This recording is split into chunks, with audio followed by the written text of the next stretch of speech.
안녕하세요. 예. 자, 우리가 그 세무사 2차 동차 종합반 재무회계 맡은 김원종 회계사입니다. 간단하게 OT하고 진행할게요. 자, 일단 저는 김원종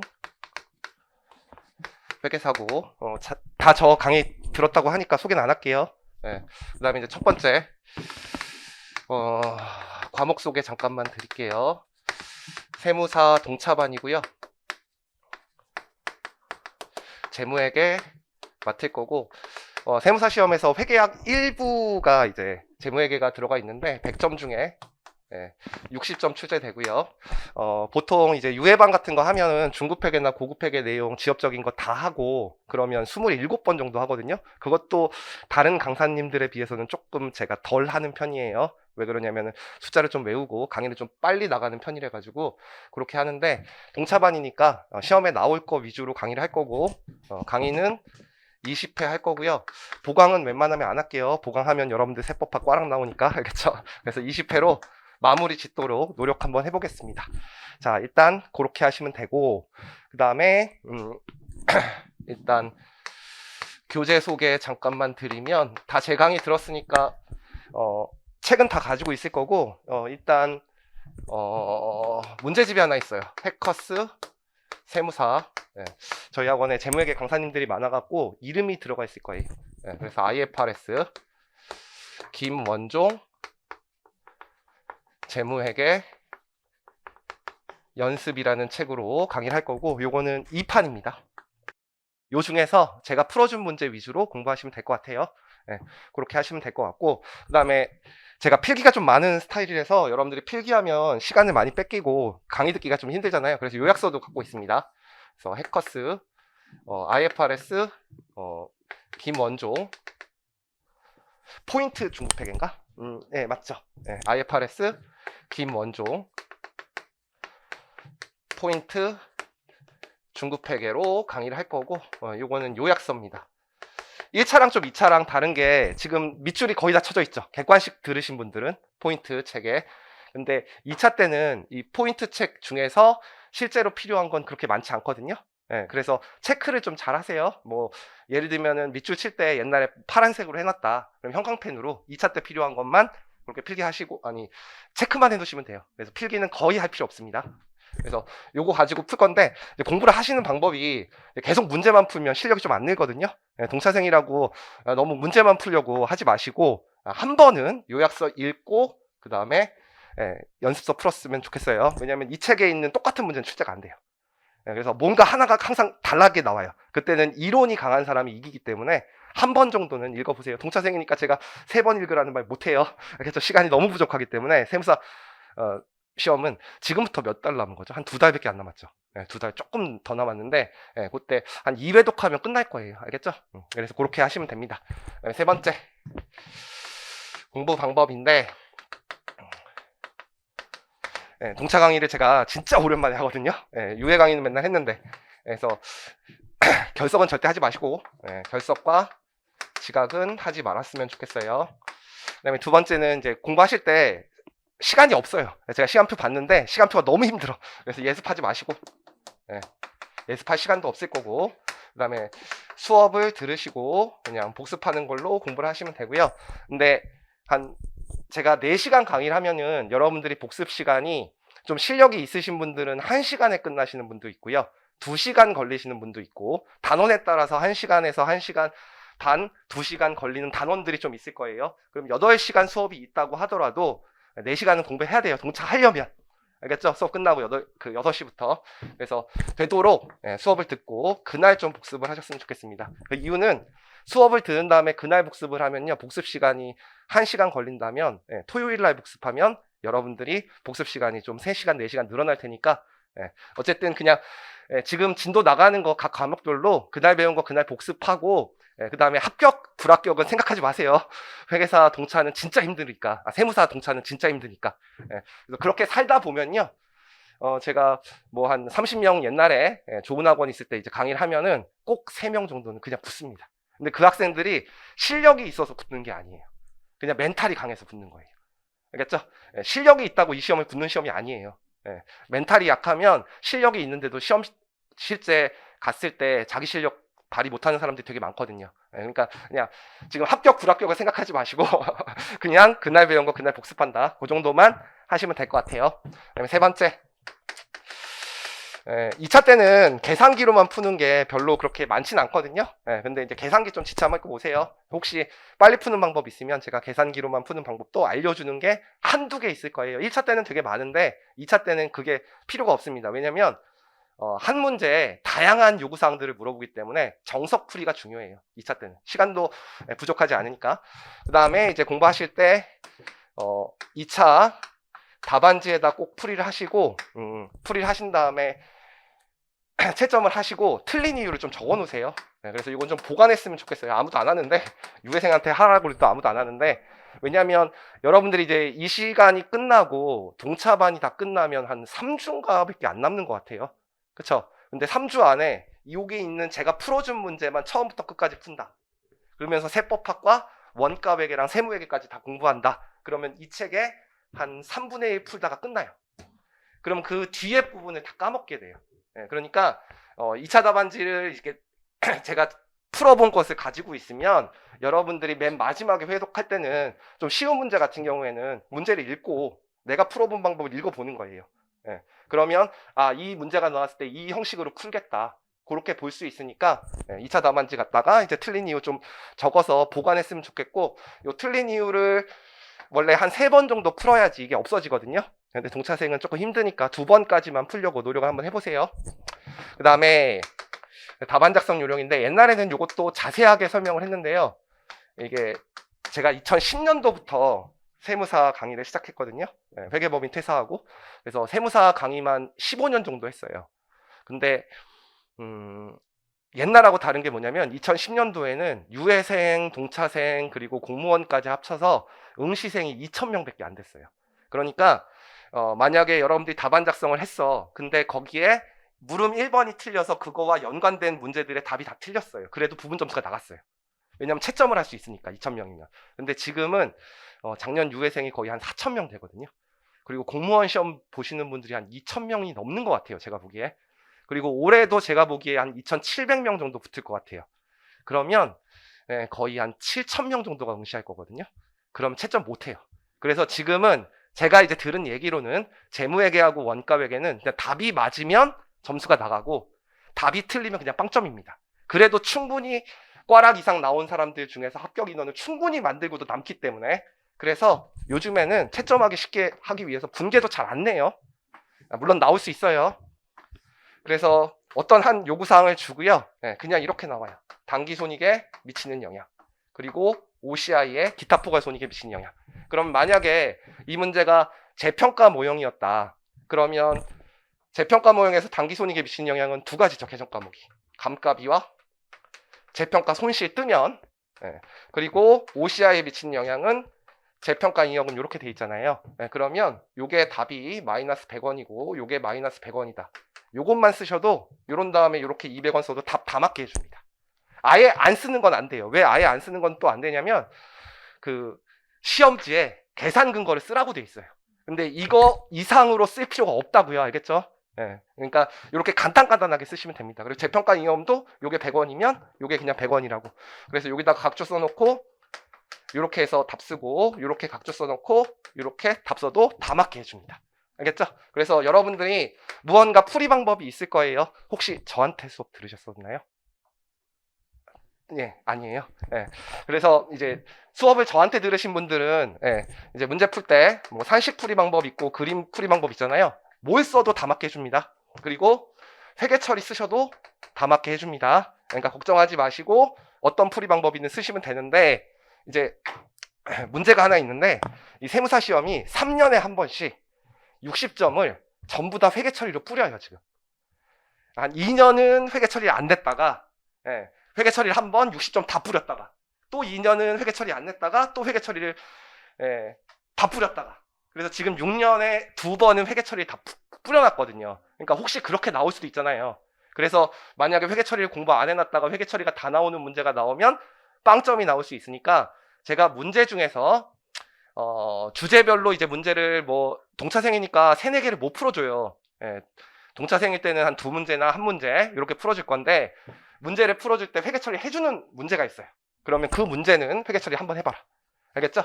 혹시 모르니까. 그래서 제가 회계 처리를 해보라는 문제는 회계 처리 해보셔야 됩니다. 혹시 모르니까. 그래서 그거는 이제 보수적으로 제가 설명드렸습니다. 이 정도 아시면 되고요. 그 다음에 이제 네 번째, 세무사 시험의 출제 경향인데, 제가 2010년도부터 강의했다 그랬잖아요. 2010년도가 되게 중요한 해거든요.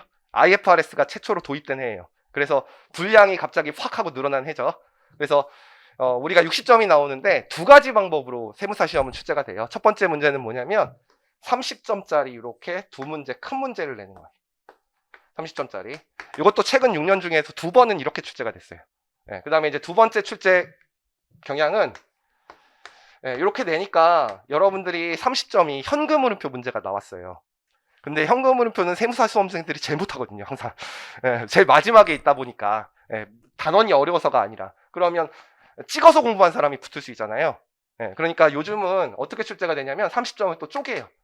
주제 두 개로 15점 15점 그런 다음에 15점 15점. 그래서 최근 6년 동안의 문제 중에서 두 번은 이렇게 출제가 됐고요. 네 번은 이렇게 출제가 됐는데 최근 경향은 이쪽이 좀 많이 출제가 됩니다. 그런데 그러다가 작년에 동차생들이 엄청나게 늘어났거든요. 그래서 작년에 동차생들이 엄청나게 늘어나니까 또 이거보다 더 쪼갰어요, 작년에는. 그래서 작년에 어떻게 나왔냐면 이거를 요구사항을 다 쪼개놓고 주제를 많이 낸 거예요. 그래서 오히려 옛날 시험 문제보다 훨씬 더 쉽게. 그래서 객관식 문제처럼 뭐 6점, 6점, 6점, 6점, 6점 정도로 이렇게 내가지고 주제를 5개를 내는 거죠. 그러면 여러분들 입장에서는요, 시험이 이렇게 나온 거다, 이렇게 나오는 것보다 이렇게 나오는 게 더 좋습니다. 왜냐하면 그냥 객관식 문제 푸는 것처럼 아는 것을 골라서 풀면 되니까. 알겠죠? 그래서 이렇게 출제될 때도 있다. 작년에는 조금 이렇게 출제가 됐었다. 그래서 그냥 저는 이렇게 출제되리라고 봐요. 이제 앞으로 저는 이렇게 출제되리라고 봐요. 이건 작년은 조금 이상했었고, 근데 이제 문제는 뭐냐면 여러분들이 제가 만약에 그래서 이런 기출 문제들만 풀어준다 그랬는데 갑자기 또 6년 중에 2년처럼 이렇게 나오면 어떻게 되냐면 이 문제에 적응을 못해요. 왜냐하면 이 문제의 자료보다 이 문제의 자료가 훨씬 더 클 거 아니에요. 그래서 제가 강의할 때 풀어주는 문제는 이런 문제를 풀어줄 겁니다. 알겠죠? 그래서 이런 문제를 풀어주면 어떻게 되냐면 이 문제가 되게 쉬워 보여요. 오히려. 그래서 제가 강의할 때는 좀 큰 문제를 풀어줄 거다. 그리고 큰 문제를 풀어줄 때는 회계 처리도 보여주고 왁구도 보여줄 거고요. 그 다음에 이런 문제를 풀 때는 진짜 실전형으로 푸는 것처럼 뭐 그림으로 풀다거나 산식으로 푼다거나 그런 형식으로 풀어줄 거예요. 그래서 그런 형식으로 강의를 할 거다. 그렇게 생각하시면 돼요. 그 다음에 마지막에 복습 방법.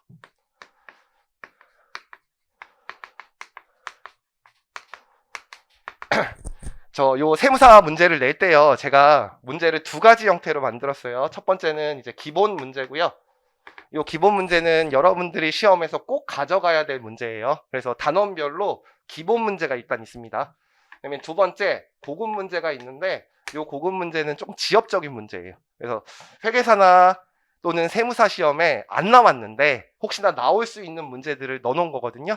그래서 유해생 입장에서는 다 가져가는 게 좋은데 동차생 입장에서는 요거까지 가져가면 너무 시간이 부족해요.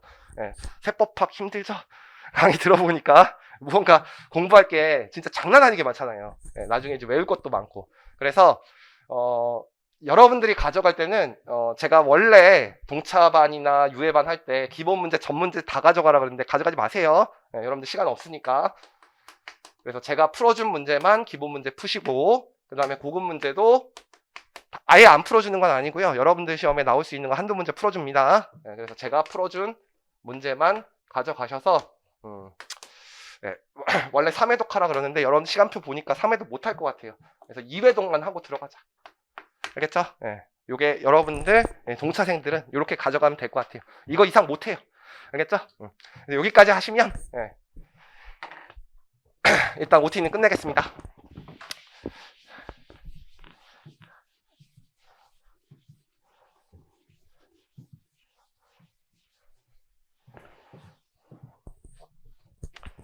자, 일단 우리 연습서부터 먼저 잠깐만 볼게요.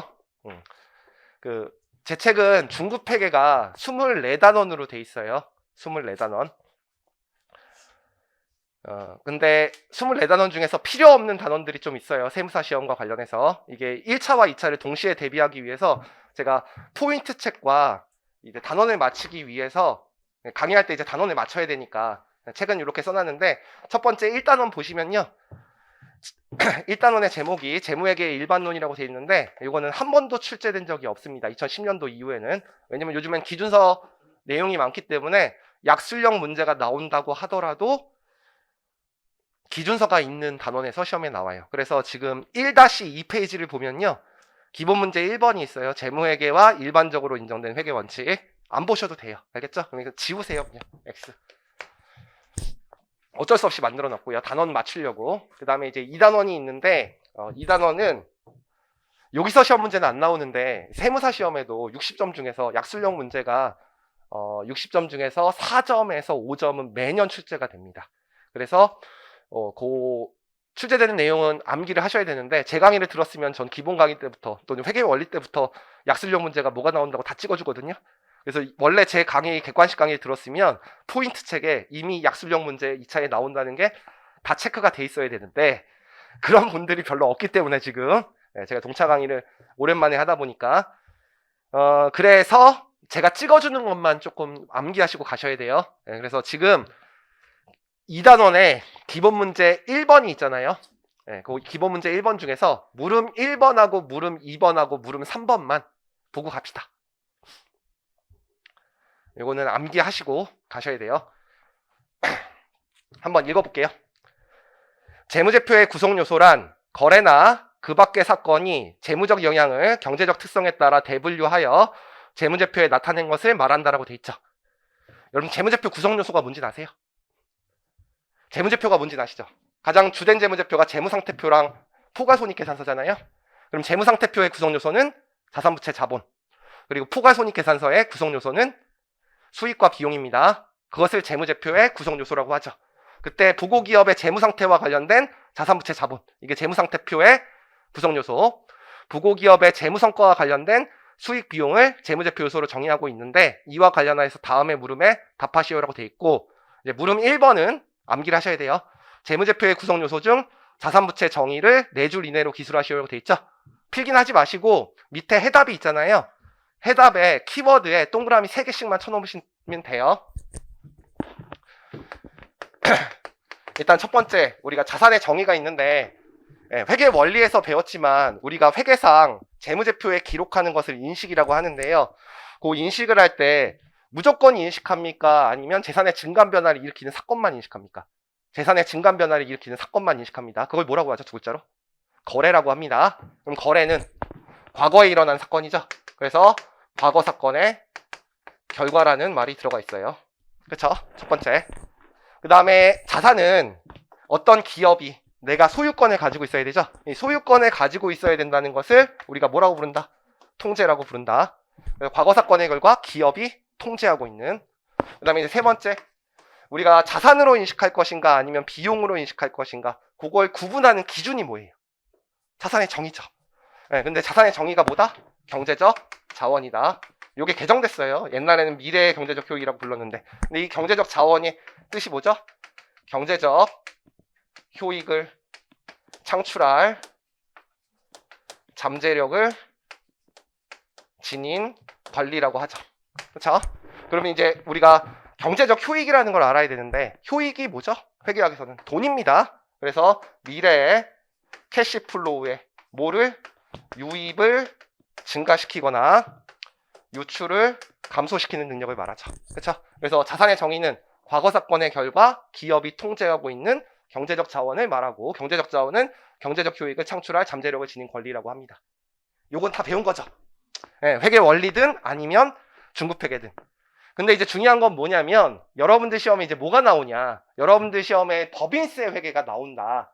그래서 법인세 회계에서 약술형 문제가 나오면, 법인세 회계에서 우리가 자산부채 잡는 게 두 가지가 있죠. 첫 번째는 선급법인세. 기억하세요? 선급법인세. 단기법인세 자산이라고도 하죠. 그 다음에 두 번째는 이연법인세 자산이라고 합니다. 그때 시험에 이연법인세 자산을 자산으로 인식할 수 있는 이유를 3줄 이내로 쓰시오. 모든 책에 다 들어가 있어요. 그러면 그때 쓸 때 이 키워드 3개가 들어가 있어야지 여러분들이 3점이 남아요. 그래서 그것 때문에 암기를 하셔야 돼요. 그래서 그때 모른 척 하시면 안 된다. 알겠죠? 네. 그것 때문에 말하는 거예요. 그럼 그때 어떻게 써야 되냐? 이렇게 써야 돼요. 1월 1일부터 이연법인세 자산은 1월 1일부터 12월 31일까지 사업연도에서 발생한 과거 사건의 결과이다. 그래서 이 키워드만 들어가게 말을 만들면 돼요. 그리고 이연법인세 자산은 기업이 돌려받는 거죠. 기업이 통제하고 있다. 세 번째는 이연법인세 자산은 미래의 세금을 줄여주죠. 그래서 미래의 현금 유출을 감소시키기 때문에 경제적 자원의 정의를 충족한다. 따라서 이 3가지 요건을 충족하기 때문에 이연법인세 자산을 자산으로 인식한다. 그렇게 쓰시면 되니까 그것 때문에 암기를 좀 해두셔야 돼. 그 다음에 두 번째 부채입니다. 자, 부채도 마찬가지죠. 우리 재산의 증감 변화를 일으키는 과거 사건의 결과만 분개를 하셔야 돼요. 그 다음에 이제 두 번째는 요게 미래의 현금 유입을 증가시키죠. 그럼 요것은 부채는 미래의 현금 유출을 증가시켜야겠네. 유출을 증가시켜야겠네. 그래서 요것에 반대말이 들어가 있죠. 그래서 경제적 자원이라고 안 돼 있고 경제적 자원을 이전한다는 말로 돼 있죠. 그래서 요 이전한다는 말은 다른 말로 미래의 캐시플로우의 유출을 증가시키거나 유입을 감소시키는 능력을 말하고 거의 대부분은 미래의 현금 유출을 증가시키는 능력을 말하죠. 그 다음에 이제 세 번째, 부채는 돈을 갚아야 되죠. 그래서 그 돈을 갚아야 된다는 것을 우리가 의무라고 합니다. 통제의 반대말이에요. 그래서 그것을 뭐라고 하느냐면 현재 의무라고 하죠. 그래서 부채의 정의는 과거 사건의 결과 경제적 자원을 이전해야 되는 현재 의무를 말합니다. 그래서 이것도 마찬가지. 어디서 시험 문제 나오느냐? 2가지에서 나오는데 이거는 그래서 이쪽보다는 외워놓을 때 이쪽이 더 시험 문제에 많이 나와요. 이건 2가지에서 나와요. 첫 번째는 뭐에서 나오느냐? 충당부채의 문제가 만약에 나왔다. 2차 시험에. 저는 안 나올 거라고 생각하는데 요즘에 채점하기 힘들기 때문에 약술형 문제가 충당부채에서 충당부채의 인식요건이 있잖아요. 그럼 인식요건이 부채의 정의에 부합하고 그리고 미래의 경제적 효익의 유출 가능성이 높고 금액을 신뢰성 있게 측정해야 되는데 그때 부채의 정의에 충족한다는 말 들어갈 때 요걸 써야 되죠. 그 다음에 두 번째 똑같아요. 이연법인세 부채를 부채로 인식할 수 있는 요건 3가지를 써라. 그럼 어떻게든 말을 만들어서 요 키워드 3개가 들어가야지 여러분들한테 3점이 나가게 됩니다. 그래서 그때는 1월 1일부터 12월 30일까지 발생한 사업연도에서 발생한 과거 사건의 결과이다. 이연법인세 부채는. 그리고 이연법인세 부채는 미래에 세금을 더 내야 되기 때문에 경제적 자원을 이전할 문제가 있고 그 다음에 이연법인세 부채는 법적인 의무죠. 기업이 내야 되니까 이거는 세법에서 인정하는 거니까 그래서 법적인 의무이기 때문에 현재 의무가 있다. 그렇게 쓰시면 되고 여러분들 충당부채는 좀 시험 문제 나올 가능성이 적은데 여기서 그냥 설명할게요. 이 법적인 의무는 현재 의무는 2가지를 의미하죠. 첫 번째는 법적인 의무와 법적인 의무는 아닌데 기업 관행상의 의무도 포함하죠. 그래서 회계학에서 의무는 법적인 의무보다는 조금 더 큰 의무입니다. 그래서 의제 의무를 포함하는 개념이다. 기업 관행상의 의무. 근데 요 이연법인세 부채는 법적인 의무에 해당한다. 요거는 좀 암기를 해두세요. 그게 물음 1번. 그 다음에 이제 물음 2번은 뭐라고 되어 있냐면 인식이란 자산부채 자본 수익 비용과 같은 재무제표 요소 중 하나의 정의를 충족하는 항목을 재무제표나 재무성과표에 포함하기 위해서 포착하는 과정을 말한다. 요게 2019년 12월 4일 날 재무보고를 위한 개념체계가 개정이 돼가지고요. 요 인식이라는 말이 달라졌죠. 인식은 원래 분개를 언제 할 것인가 결정하는 과정이에요. 자산부채 자본 수익 비용을 재무제표에 언제 기록할지 결정하는 과정이죠. 그때 재무보고를 위한 개념체계의 인식 조건을 8줄 이내로 기술하시려고 돼 있죠. 근데 이거는 암기할 필요는 없는데 제가 뭘 설명할 거냐면 우리가 이제 개념체계라는 게 있잖아요. 개념체계가 뭔지 아세요? 기준을 만들기 위한 이론체계를 말하잖아요. 근데 이게 개정이 됐어요. 언제 개정됐냐면 2019년 12월 4일 날 개정이 됐습니다. 그래서 개념체계에 인식 요건이 있어요. 그쵸? 근데 이 인식 요건이 3가지로 돼 있죠. 첫 번째는 전제 조건이 있어요. 우리가 자산부채를 인식해야 되니까 첫 번째 재무제표 요소의 정의에 부합한다는 전제 조건이 있습니다. 그럼 질문, 저기 나와 있는 자산부채의 정의에 충족하는 사항들은 인식할 때 이만큼 많은 거예요. 그쵸? 근데 실제 분개는 다 할 수 있다 없다? 없다. 왜? 우리는 재무제표에 인식할 때는 금액으로 찍어야 되기 때문에. 그래서 요 정의를 충족하는 요 전제 조건을 충족한 것 중에서 실제로 재무제표에 인식하기 위해서는 인식 요건 두 가지가 필요한 거죠.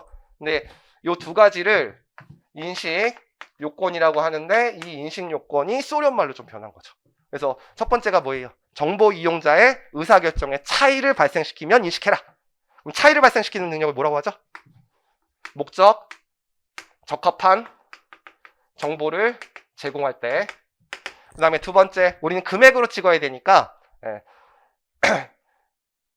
나타내고자 하는 현상을 현상에 맞게 충실하게 표현하자. 그래서 충실한 표현을 할 수 있을 때, 다른 말로 표현 충실성을 충족할 때 이렇게 인식하라고 돼 있죠. 그 다음에 개정된 것 중에 하나가 이렇게 인식을 하려고 그러면 시간이 많이 걸리는 것들이 있어요. 근데 우리는 3월 31일까지 공시를 해야 되기 때문에 원가가 있는데 정보를 산출할 때 발생하는 시간이나 또는 비용이 있으면 정보를 산출할 때 얻을 수 있는 효익이 더 커야지 인식할 수 되어 있습니다. 그래서 이거를 제약 조건이라고 하죠. 그렇죠? 그래서 이게 개념체계상 인식 요건이에요. 그래서 1차 시험 때 여러분들이 재무보고를 위한 개념체계 인식 요건 중 다음 중 맞은 것은 틀린 것은 나오면 요 문장들이 나오는 거죠. 그래서 최근에 회계사 시험에서 요게 and인데 요걸 또는이라고 해서 틀린 문장으로 냈었고, 네. 이렇게 시험 문제 나오는데 실제 KIFRS 요게 뭐냐면 기준서예요. 기준서. 요건 기준이 아니죠. 근데 요게 개정됐는데 아직 기준에 반영돼 있다, 반영돼 있지 않다. 반영돼 있지 않다. 그래서 요게 서로 지금 내용이 다르죠. 이렇게 서로 내용이 다른 것을 우리가 뭐라 그래요? 상충관계라고 하죠. 그럼 질문. 상충관계가 발생하면 이론 체계가 우선하는 겁니까? 기준이 우선하는 겁니까? 기준이 우선하죠. 그래서 개념체계에서는 인식 요건을 요걸 쓰고 있는데 KIFRS 재고자산, 유형자산, 투자부동산, 무형자산 기준서에서는 이 인식 요건을 쓰지 않고 있어요. 그쵸? 그래서 예전에 개념체계의 인식 요건을 그대로 쓰고 있다. 아직도 개정이 안 된 거죠. 그래서 요거는 있다, 없다? 없다. 그리고 요 내용은 동일하다, 동일하지 않다. 동일하다. 그리고 요 내용이 옛날에 뭐라고 불렀었냐면 의사결정에 차이를 발생시키려면 자산은 미래에 돈을 더 가져와야 되죠. 의사결정에 차이를 발생시키려면 부채는 미래에 돈이 더 나가야 돼요. 그래서 미래 경제적 효익의 유입이나 유출 가능성이 높고, 그 다음에 충실한 표현의 뜻이 나타내고자 하는 현상을 충실하게 표현하자는 건데 그 뜻이 뭐라 그랬어요? 예, 그렇죠. 현금이 100억이면 현금이라는 계정 과목 정확하게 표시하고 100억이면 100억이라는 금액 정확하게 표시하자. 그러니까 충실한 표현과 똑같은 얘기예요. 그래서 금액을 신뢰성 있게 측정할 수 있을 때, 요게 이제 예전의 기준이란 말이에요. 그래서 여러분들이 이제 혹시나 유형자산과 무형자산과 투자부동산의 인식요건 쓰라 그러면 그땐 이걸 써야 됩니다. 알겠죠? 그래서 이쪽을 2차 때는 외워야 된다고. 네, 그래서 나중에 이제 포인트 책 보시면 각 단원마다 인식요건이 있는데 유형자산의 인식요건은 유형자산의 정의에 부합하고 미래의 경제적 효익의 유익 가능성이 높고 금액을 신뢰성 있게 측정할 수 있대. 이렇게 돼 있다고요. 투자부동산도 그렇게 돼 있고 무형자산도 그렇게 돼 있어요. 그 다음에 충당부채는 부채니까 부채의 정의에 부합하고 미래의 경제적 효익의 유출 가능성이 높고 금액을 신뢰성 있게 측정할 수 있대. 따로따로 외우는 것보다 여기서 그냥 한 번에 외워놓으면 조금 편한 거죠. 그래서 요거 두 개는 조금 알아놓자. 그 다음에 물음 3번 잠깐 볼게요. 물음 3번은 인적 자원을 자산으로 인식할 수 있는지에 대해서 회계적 관점에서 설명하시오라고 돼 있죠. 네, 여러분들 이거는 기출문제예요. 근데 외워놓으라는 거 아니에요. 요즘 추세랑 달라요. 이게 99년 세무사 문제예요. 99년 안 나와요. 알겠죠? 그냥 요거 배웠으니까, 요걸 배웠으니까 그냥 설명하는 거예요. 인적 자원을 자산으로 인식할 수 있는지에 대해서 회계적 관점에서 설명하라고 돼 있으니까 요걸 쓰든 요걸 쓰든 상관없습니다. 여러분들이 문제 풀 때는 요거를 지금 개념체계에서 물어보고 있으니까 이 단원이 개념체계니까 요거 갖다 쓰면 인적 자원을 자산으로 인식하려면 첫 번째 자산의 정의에 부합해야 되죠. 그럼 과거 사건의 결과여야 돼요. 그러면 해커스에서 김원종 회계사는 계약서를 작성했으니까 과거 사건의 결과는 통과. 근데 두 번째 뭘 통과하지 못해요? 통제. 저는 언제든지 퇴사할 수 있으니까 통제를 하지 못하기 때문에 자산의 정의에 부합하지 못하기 때문에 자산으로 인식할 수 없다. 이걸 첫 번째 써야 돼요. 그 다음에 두 번째는 목적적한 정보를 제공해야 되죠. 저 잘 팔리거든요. 의사결정에 차이 발생시킬 수 있어요. 근데 이게 문제죠. 인적 자원인데 김원종 회계사 1조라고 쓸 수가 없단 말이에요. 그렇죠? 금액을 신뢰성 있게 표현할 수 없기 때문에 충실한 표현을 할 수 없기 때문에 인식 요건을 충족하지 못한다. 그래서 요거 2개 쓰셔가지고 요거 2개에 해당하지 않기 때문에 인적 자원은 자산으로 인식할 수 없다. 이렇게 쓰시면 되고, 제 강의 들은 사람은 회계 원리 때부터 이 문제를 풀어줍니다. 들어보신 분들 있겠지만, 그래서 이 물음 1번, 물음 2번, 물음 3번 중에서 요 3개만 읽어보고 가세요. 그 중에서 동차생이잖아요. 유해생한테는 이거 3개 다 외우라 그러는데 동차생은 물음 1번만 외워도 돼요. 알겠죠? 자산과 부채의 정의. 그건 외워놓고 가야 된다. 넘어갈게요. 그 다음에 챕터 3 보시면 재무제표 표시와 공정가치 측정이라고 되어 있습니다. 요거는 안 나옵니다. 2차 때. 그래서 다른 강의들은 다 재고자산부터 시작해요. 요것도 X. 자, 30분 만에 1, 2, 3장이 끝났습니다. 자, 그 다음에 4장도 다른 책들은 없어요. 알겠죠? 다른 책들은 5장부터 시작해요. 근데 저는 4장을 할 거예요. 하는 이유는 뭐냐면 작년을 제외하고요. 여러분들 시험이 실제로는 작년을 제외하고 30점씩 출제됐을 때 항상 출제가 되는 방법이 30점은 화폐의 시간 가치가 없는 문제가 나와요. 그 다음에 또 30점은 화폐의 시간 가치가 있는 문제가 나와요. 60점에 2문제를 내다 보니까 교수님들은 회계학에서 제일 중요한 게 화폐의 시간 가치라고 해요. 현재 가치 땡기는 거. 예. 그래서 화폐의 시간 가치를 배울 건데, 화폐의 시간 가치를 공부할 때 단원마다 화폐의 시간 가치를 계산하는 방법을 다 따로따로 가르치면 여러분들이 문제 풀 때마다 삼각표를 다르게 그리고 그림을 다르게 그리고 뭘 다르게 그리면 문제 푸는데 다 헷갈리다고요. 그래서 저는 화폐의 시간 가치를 다 동일한 방법으로 풀거든요. 알겠죠? 그래서 화폐의 시간 가치의 기초 개념을 배우기 위해서 이 단원 만들어 놨습니다. 여러분들 그래서 이렇게 생각하셔야 돼요. 여러분들 시험에 그냥 일반적으로 출제됐을 때 작년을 제외하고 30점은 금융자산, 금융부채, 전환사채, 신주인수검사채, 리스, 그리고 장기할부 판매, 요 5가지 중에서 30점이 나올 거라고 예상을 하셔야 됩니다. 알겠죠? 네. 그 단원들은 유해생과 비슷한 정도의 강의를 할 거예요. 알겠죠? 네. 그래서 그거를 배우는 거고, 챕터 4가 현금 및 현금성 자산과 현재가치평가라는 단원입니다. 그때 현금 및 현금성 자산은 공시되는 방법이 있죠. 현금은 4가지로 구성되고, 여러분들 1차 시험에만, 세무사 시험에는 나옵니다. 회계사 시험에는 안 나오는데 2차 때는 안 보셔도 돼요. 두 번째, 은행 계정 조정표라는 게 있거든요. 그것도 안 보셔도 돼요. 절 믿으세요. 회계사 시험과 세무사 시험이 2차에는 한 번도 안 나왔으니까 1차 때만 공부하는 거예요. 그런데 요거는 가져가야 된다. 앞으로 공부할 때 필요하고요. 지금 제가 만들어 놓은 문제가 여러분들 시험에 출제된 적도 있어요. 알겠죠? 이따가 풀어줄 문제 중에서 요거는 가져가야 된다. 그러면 이제 뭘 잠깐만 볼 거냐면 포인트 책을 잠깐만 볼 거예요. 제 책은요, 기준이 개정되면 보통 단원 하나가 개정이 되잖아요. 그래서 페이지를, 단원마다 페이지를 만들어 놨어요. 그래서 4-4페이지. 그래서 일단은 4-4페이지에 이렇게 2절이라고 돼 있잖아요. 요거는 2차 때 공부해야 되니까 이렇게 표시를 해놓으면 여러분들이 공부할 때 그거는 읽고 가겠죠. 근데 읽고 가는데도 요걸 다 읽을 필요가 또 없어요. 알겠죠? 그래서 제가 체크해 주는 것만 잠깐만 공부를 하시면 됩니다. 그래서 여러분들 그건 아세요? 아까 인식 배웠잖아요. 재무제표 요소를 재무제표에 기록할지 말지, 분개를 할지 말지 결정하는 과정을 인식이라고 했고, 요 인식 요건을 통과하면 이제 재무제표에 기록하게 돼요. 근데 기록만 하면 이제 기록을 하기로 했으니까 자산을 차변에 쓰기로 했잖아요. 끝내야 돼요. 하나 더 해야 돼. 하나 더 해야 되죠. 뭐 금액을 찍어야 되죠. 금액. 그래서 재무제표 요소에 화폐 가치를 부여하는 과정을 뭐라 그래요? 측정이라고 합니다. 그렇죠? 근데 이 측정을 하는 방법이 이제 재무 보고를 위한 개념 체계에는 역사적 원가, 그리고 현행 원가, 그리고 공정가치, 그리고 사용가치 또는 이행가치라고 돼 있어요. 이건 아세요? 그러면 재무제표에 금액을 부여할 때는 어떻게 부여하라 그랬죠? 정보 이용자에게 유용한 정보를 제공하는 방법으로.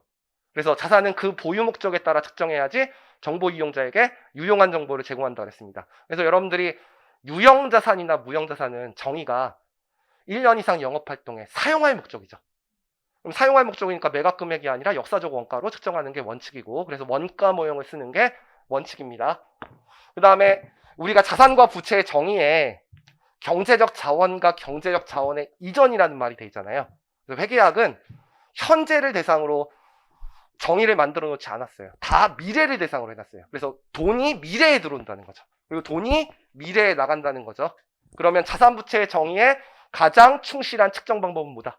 그 미래에 발생할 금액을 현재 가치 땡긴 게 가장 이상적인 방법이다. 근데 현재 가치를 땡기려면 여러분들이 현재 가치는 이렇게 땡기잖아요. 미래의 현금 흐름을 1 나누기 R의 N승으로 현재 가치를 땡기죠. 이거 몰라도 돼요. 알겠죠? 네, 그러면 요게 뭐가 되는 거죠? 금액이 되는 거죠. 그리고 요게 기간 또는 시기가 되는 거고, 요게 이자율 또는 할인율이 되니까 여러분들이 모든 걸 다 현재 가치를 땡길 수가 없는 거예요. 재고자산과 유형자산 같은 경우에는 미래에 얼마에 팔릴지 얼마의 돈을 벌지를 모르기 때문에, 그래서 우리가 금액, 시기, 할인율을 알고 있는 자산은 현재 가치를 평가하는 게 이론적으로 가장 우수합니다. 그러면 금액, 시기, 할인율을 알고 있는 자산은 뭐다? 채권과 채무다. 계약서에 원금과 이자가 얼마인지 적혀 있기 때문에. 그래서 우리가 현재 가치를 평가할 때는 뭐를 평가하는 거예요? 채권과 채무를 평가하는 거예요. 근데 이제 문제가 있죠. 이제 회계학에서는 1년 이상을 우리가 장기라고 부르고요. 1년 이하를 단기라고 부릅니다. 근데 단기 채권, 뭐 한 달짜리다 또는 2달짜리다, 이걸 현재 가치 땡겨도 이자 요소의 금액이 중요성 관점에서 금액이 작겠죠. 그래서 우리 수익기준서에 나와 있는데, 만약에 유의적인 금융 요소를 가지고 있는 기간이 단기일 경우에는 현재 가치를 평가하지 않는 간편법을 쓸 수 있다고 돼 있죠. 그래서 우리가 시험 문제 나오는 거는 무조건 장기만 나옵니다. 그래서 제목이 장기성 채권 채무의 현재 가치 평가라고 돼 있는 거예요. 그래서 우리가 기간이 1년 이상인 것만 이제 현재 가치를 평가할 거다. 그러면 채권을 우리가 뭐라고 부르느냐? 이렇게 부르죠. 받을 채권이니까 그냥 수치 채권이라고 부르죠. 그러면 요 둘 사이에 계약이 발생했으니까 한 사람이 돈을 받아야 되면 다른 사람은 그것을 지급해야 됩니다. 그래서 얘네들을 지급채무라고 해요. 회계원리 문제인데요. 회사의 주요 영업활동에서 발생한 채권은 뭐라고 부르죠? 매출채권이라고 부르죠. 그리고 반대편에 있는데, 회사의 주요 영업활동에서 발생한 채무, 상품을 구입했을 때는 우리가 매입채무를 써요. 그래서 요 기간이, 돈을 받거나 지급할 기간이 1년 이상이면 이제 우리가 현재 가치 평가를 하는 거고, 그 다음에 돈을 꿔주면 대여금이라고 표시하죠. 대여금. 그리고 돈을 꿔주면 차입금이라고 이제 표시를 할 거고, 그 다음에 회사의 주요 영업활동이 아닌 유형자산이나 기계장치 같은 거 매각했을 때는 매출채권 씁니까? 다른 금액 씁니까? 다른 계정 과목. 다른 계정 과목 미수금 쓰죠. 그리고 이제 토지를 외상으로 매입하면 이제 미지급금이라는 걸 쓸 거예요. 그래서 요것이 만약에 장기일 때 금액, 시기, 할인율이 알고 있으면 이제 현재 가치 평가하는 게 원칙이에요. 그럼 시험 문제 요 금액들이 나왔을 때 뭐 이자 수익이나 이자 비용 물어보거나 또는 다르게 발생하는 손익들을 이제 물어보는 문제가 기출이 될 수 있어요. 근데 이제 중요한 거는 요거는 시험에 안 나와요. 요 부분은. 왜 시험에 안 나오냐면, 여러분들이 이 시험 문제 냈을 때 액면 발행 낼까요, 안 낼까요? 액면 발행 낼까요, 안 낼까요? 내가 대여금을 1억만큼 1월 1일 날 꽂았는데 이자율이 10%예요. 그럼 이자 수익으로 인식할 금액 얼마예요? 1,000만 원. 이거 왜 물어봐요? 할인 발행되는 걸 물어본단 말이에요. 근데 대여금이나 차입금은 회사의 액면 이자율이 8%라면 유효 이자율도 8%가 되게 설정이 되게 계약을 체결합니다. 그러니까 이건 할인 발행을 못 내니까 시험에 낼 필요가 없는 거예요. 그렇죠? 두 번째, 매출 채권이나 매입 채무가 발생하는 건 시험 문제 낼 수가 있어요. 근데 여기서 배우는 게 아니야. 왜냐면 요 매출 채권은 어디서 배운다? 수입 단원에서. 유의적인 금융 요소가 있는 할부 판매는 현재 가치 평가한다고 돼 있죠? 그래서 그때 이미 배울 거기 때문에 문제가 안 돼요. 그래서 이거는 뒤에서 배울 거다, 수익에서. 그 다음에 재고자산을 할부로 구입할 때 재고자산의 취득원가는 뭐가 됩니까? 현재 가치. 그러니까 이것도 재고자산에서 취득원가 배울 때 배우겠죠. 재고자산 매입채무가 아니에요. 그러니까 그쪽에서 이미 시험 문제 나올 거라고요. 그러니까 이 단원에서는 여러분들이 유형자산을 팔았을 때 요 미수금과 미지급금의 회계 처리를 미주로 공부하시면 된다. 알겠죠? 요거 시험에 나올 가능성이 적어요. 알겠죠? 근데 이 미수금과 미지급금의 회계 처리를 모르면 여러분들이 뭘 못하게 된다. 두 글자 아까 말했는데 리스. 알겠죠? 이 회계 처리는 뭐랑 똑같다? 리스랑 똑같다. 리스의 실질이 뭐라 그랬어요? 장기 할부 구입. 알겠죠? 그러니까 개정 과목이 똑같아요. 이름만 바뀌는 거니까 요걸 제가 가르치는 이유는 여러분들이 리스를 너무 못해서. 알겠죠? 그래서 기본서에 있는 거 간단하게 가르쳐 줄 겁니다. 자, 그래서 수취채권과 지급채무의 정의에 요 금액들이 나와 있다. 요 개정 과목들이. 그냥 요걸 배울 거다만 알아두시면 돼요. 그 다음에 수취채권과 지급채무의 현재가치평가, 현재가치평가 할 거라는 거 아시면 되고요. 현재가치 시 평가에 적용할 이자율 돼 있잖아요. 요게 수익기준서에 나와 있는 거거든요. 지금 보지 마시고 수익기준서에 요거 컨트롤 C, 컨트롤 V에서 그쪽에 다시 붙어 있거든요. 그때 설명할게요. 여러분들한테는 그냥 유효이자율 10%라고 줄 거니까. 그 다음에 현재가치평가 시 회계 처리라고 돼 있는데요. 질문 한번 해볼게요. 여러분들 현재가치 문제 나왔을 때 삼각표를 풉니까? 아니면 그림 그려서 풉니까? 아니면 공식으로 풉니까? 아무거나 해도 돼요. 알겠죠? 그래서 저 같은 경우에는 적절하게 써요. 만약에 1월 1일 날 발행된 금융자산이나 취득한 금융자산이다. 1월 1일 날 발행된 금융부채나 아니면 취득한 금융자산이다. 그럼 그림을 그리면 깨끗해요. 근데 이게 4월 1일 날 발행했다. 근데 이걸 그림을 그리면 이렇게 되거든요. 근데 시험 문제는 X1년도에 인식할 금액이 나오기 때문에 이게 X1년이니까 1년치를 이상 다음에 12분의 그만큼 곱한 것만큼 X1년도에 인식해야 돼요. 그럼 그림이 지저분해져요. 그림이 지저분한 거 저 깔끔한 성격이라서 별로 안 좋아하거든요. 그래서 저는 적절하게 기중에 취득하거나 기중에 발행된 거는 삼각표도 쓸 거고요. 그 다음에 금융자산 같은 경우에는 여러분들 시험 문제 기중 취득이 별로 안 나오거든요. 그럴 때는 그림도 그릴 거고. 그 다음에 시간이 부족하다. 그리고 뭐 X5년까지 발생하는 현금 흐름인데 X4년 말에 이자나 X4년 말에 장부금액 물어본다. 그럼 공식으로 푸는 게 훨씬 더 빨라요. 그래서 그런 것들을 풀기 위해서 이 단원을 잠깐 설명하는 거예요. 그래서 거기 삼각표 있는데 삼각표는 장부금액, 유효이자, 액면이자, 상각액이라고 돼 있죠? 그냥 한번 보시면 돼요, 이거는. 자, 그 다음에 양가로 2번이 있어요. 양가로 2번. 거기에 공식이 하나 있거든요. 예를 들면 3년 동안에 내가 유형자산을 팔아서 미수금을 받기로 했어요. 근데 시험 문제가 X1년, X2년, X3년의 이자 수익을 안 물어보고요.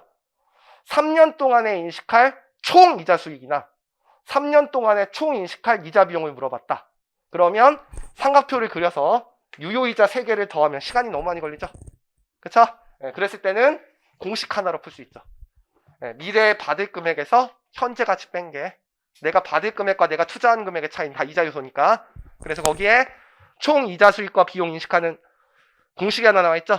수취채권의 미래 현금 흐름에서 수취채권의 현재 가치 빼준 거. 총 이자 수익과 이자 비용. 그거 하나만 밑줄 쳐놓고 요거는 단일 주제로 여러분들 요구사항 3점으로 기출된 적이 있는 문제예요. 요거는 외워두시고 체크만 일단 해주는 거예요. 그래서 요거 풀이 방법 조금 이따 알려줄 거고 요 사례는 풀어줄 거고요. 이 사례는 제가 원래 포인트 책을 만든 이유가 옛날엔 강의를 어떻게 했었냐면 필기로 다 했어요. 그냥 필기를 다 해주고 문제 풀어주고 이론이랑 필기로 하고 그러니까 학생들이 죽으려고 그래가지고 이게 제 머릿속에 있는 숫자인데 여러분들 필기하지 만들라고 만들어 놓은 거예요. 그래서 사례는 조금 이따 풀어줄게요. 1교시 끝난 다음에. 그 다음에 4-9페이지 잠깐 보시면 요즘에는 이제 응시 인원이 많아졌기 때문에 채점을 편하게 하기 위해서 회계 처리를 물어보지 않고요. 개정 과목에 BS나 IS에 미치는 영향이나 아니면 표시될 금액을 물어봅니다. 그러면 두 가지 중에 하나 물어보는 거죠. BS 금액 물어보면. 그러면 BS 금액 물어보면 장부 금액은 기초 장부 금액에다 상각액 더한 거죠. 삼각표로 그리면. 근데 상각액은 유효이자에서 액면이자 뺀 거죠. 근데 그 전년도 금액을 알고 있으면 기초 장부 금액 곱하기 1 플러스 유효이자율에다 액면이자 빼시면 되죠. 그래서 거기 4-9페이지 보시면 공식이 4개가 나와 있는데 다 외우지 마시고 세 번째 공식 기초 장부 금액 곱하기 1 플러스 유효이자율 마이너스 액면이자 거기다가는 밑줄 쳐놓으시고 4-9페이지요. 포인트 책. 네. 그래서 그거 표시하시고, 요건 1번 공식이라고 가끔 쓸 거예요. 그래서 앞에서 가까우면 요거 쓰시는 게 좋아요. 근데 이제 뒤에서 가까우면 이게 만약에 X1년도에 발행한 건데 X4년 말을 물어보면 이 공식 몇 번 써야 돼요? 4번 써야 되죠. 시간이 많이 걸려요. 그러면 남은 연금의 현재 가치로 구할 수 있습니다. 그게 2번 공식이죠. 이것도 암기해 놓으시고, 그래서 요 두 가지 방법으로 장부 금액을 찾을 거다. 그래서 앞에 사례를 찾아놓은 게 요거예요. 이따 찾아줄 거고, 밑에 답이 있는데 두 가지 방법으로 제가 금액을 빨리 구하는 법을 적어놨습니다. 그 다음에 양가로 2번 보시면 이자 수익과 이자 비용이죠. 이자 수익과 이자 비용은 기초 장부 금액에다가 유효이자율 곱하면 되죠. 근데 요 기초 장부 금액 구할 때 요거나 요걸 쓰게 될 것이다. 알겠죠? 네. 근데 거기도 이자 수익은 기초 장부 금액 곱하기 유효이자일 거다. 그거 하나만 암기해 놓으시면 돼요. 그래서 IS 물어보면 2번을 보시면 되고, BS 물어보시면 1번 보시면 됩니다. 네, 체크만 미리 해준 거예요. 그 다음에 다시 앞으로 오셔서 사례가 나와 있고요. 요 사례부터 2교시에 시작하겠습니다. 알겠죠? 네. 일단 쉬었다 하겠습니다.